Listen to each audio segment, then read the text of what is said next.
Welcome to the Salmon Runs YouTube. Enjoy the video. You begin by preparing both devices, charge them, and enable Bluetooth and location on the phone.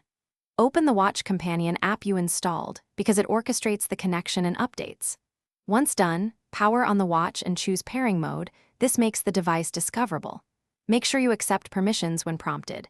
The app needs access to Bluetooth, location, and notifications to sync reliably. If you skip permissions, pairing will fail or features will be restricted, so allow them now. You now match the devices. In the Companion app, select your exact watch model and watch for pairing code on both screens, then confirm. This prevents accidental pairing.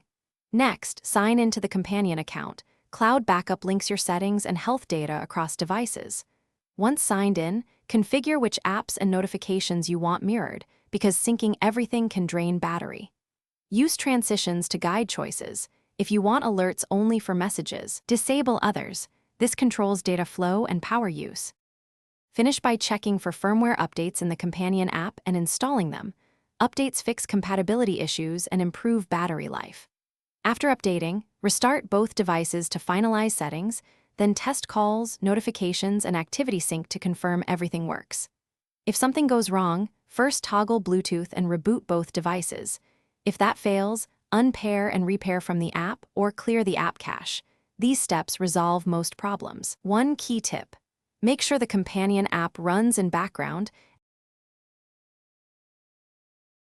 Thanks for watching. Consider subscribing if we helped you.